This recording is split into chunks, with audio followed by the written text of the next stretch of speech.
जय श्री गणेश। सृष्टि स्थिति आदि 5 कृत्यों का प्रतिपादन, प्रणव एवं पंचाक्षर मंत्र की महत्ता, ब्रह्मा विष्णु द्वारा भगवान शिव की स्तुति तथा उनका अंतर्ध्यान होना।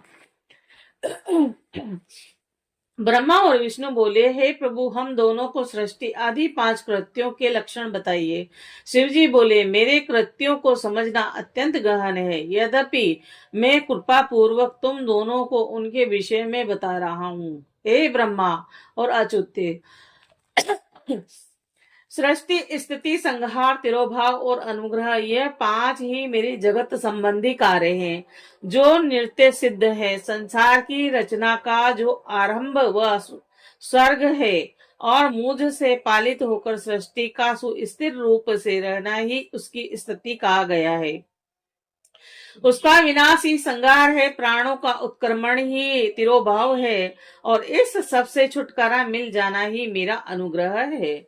और इस प्रकार मेरे 5 कृत्य हैं और इन मेरे कृत्यों को चुपचाप अन्य पंचभूत आदि वहन करते रहते हैं। और जैसे जल में पड़ने वाले गोपुर बिंब में आवागमन होता रहता है, सृष्टि आदि जो चराचर कृत्य हैं वे संसार का विस्तार करने वाले हैं। और 5वां कृत्य अनुग्रह मोक्ष का हेतु है, वह सदा मुझ में ही अचल भाव से स्थिर रहता है। मेरे भक्त जन इन 5 कृत्यों को 5 भूतों में देखते हैं।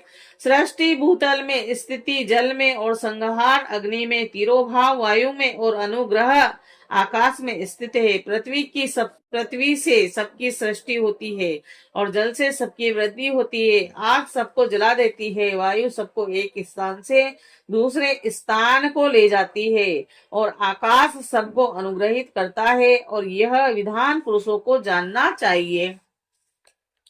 इन 5 कृत्यों का भार वहन करने के लिए ही मेरे 5 मुख है, 4 दिशाओं में 4 मुख है और इनके बीच में 5वां मुख।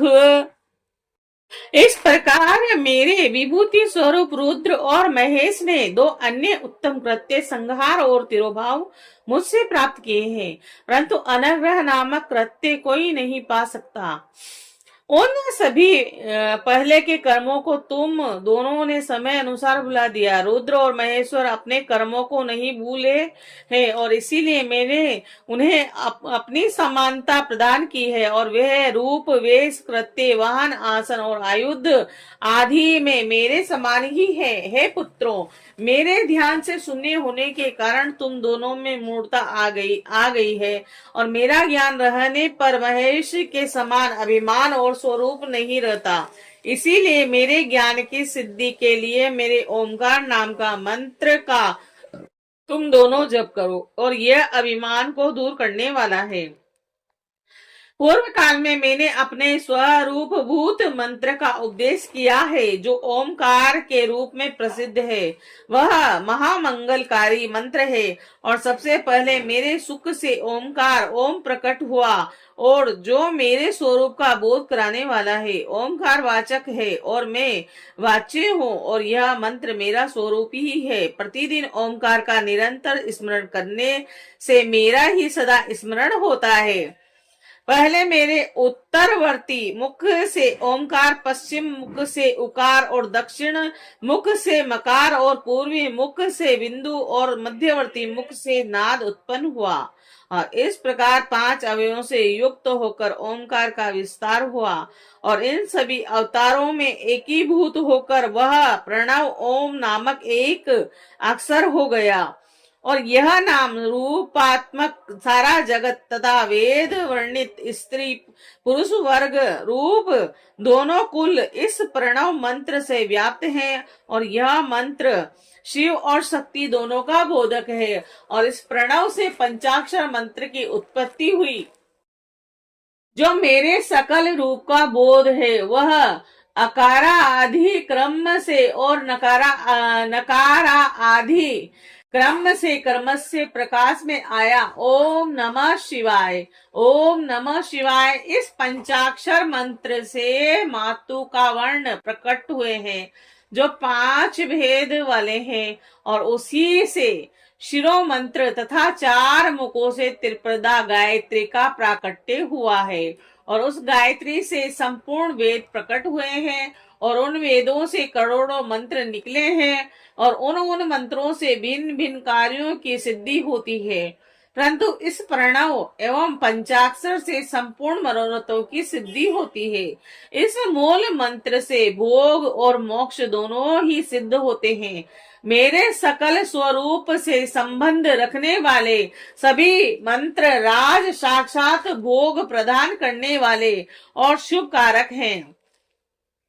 नंदकेश्वर बोले, तदंतर जगदम्बा पार्वती के साथ बैठे हुए गुरुवर महादेव जी ने उत्तराभिमुख बैठे हुए ब्रह्मा जी और विष्णु जी को पर्दा करने वाले वस्त्र से आच्छादित करके उनके मस्तक पर अपना कर कमल रख कर धीरे धीरे उच्चारण करके उन्हें उत्तम मंत्र का उपदेश दिया। यत्र तत्र में बताई हुई विधि के पालन पूर्वक 3 बार मंत्र का उच्चारण करके भगवान शिव ने उन दोनों शिष्यों को मंत्र की दीक्षा दी और तत्पश्चात उन शिष्यों ने गुरु दक्षिणा के रूप में अपने आप को ही समर्पित कर दिया और दोनों हाथ जोड़कर उनके समीप खड़े हो उन देव श्रेष्ठ जगत गुरु का स्वतन किया।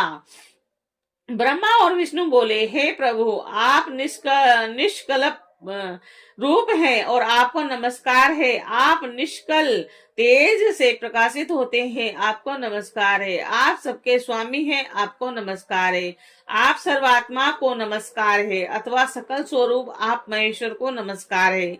आप प्रणव के वाचार्य अर्थ हैं, आपको नमस्कार है। आप प्रणव लिंग वाले हैं, आपको नमस्कार है। सृष्टि पालन संहार तिरोभाव और अनुग्रह करने वाले आपको नमस्कार के। आपके 5 मुख हैं और आपको नमस्कार है। पंच ब्रह्मा स्वरूप 5 कृत्य वाले आपको नमस्कार है। आप सबके आत्मा है, ब्रह्मा है। आपके गुण और आपकी शक्तियां अनंत है, आपको नमस्कार है। आपके सकल और निष्कल 2 रूप हैं। आप सदगुरु एवं शंभु हैं और आपको नमस्कार है। इन पादों द्वारा अपने गुरु महेश्वर की स्तुति करके ब्रह्मा और विष्णु ने उनके चरणों में प्रणाम किया और ईश्वर बोले, हे वत्सों, मैंने तुम दोनों से सारा तत्व कहा और दिखा दिया। तुम दोनों देवी के द्वारा उपदिष्ट प्रणव ओम जो मेरा ही स्वरूप है का निरंतर जप करो और इसके जप से ज्ञान, स्थिर भाग्य और सब कुछ सदा के लिए प्राप्त हो जाता है। आद्रा नक्षत्र में युक्त चतुर्दशी को प्रणव का जप किया जाए तो वह अक्षय फल देने वाला होता है। सूर्य की संक्रांति से युक्त महा आद्र नक्षत्र में एक बार किया हुआ प्रणव जप कोटि गुने जप का फल देता है और मृगशिरा नक्षत्र में का अंतिम भाग तथा पुनः वसु का आदि भाग पूजा, होम और तर्पण आदि के लिए सदा आद्रा के समान ही होता है।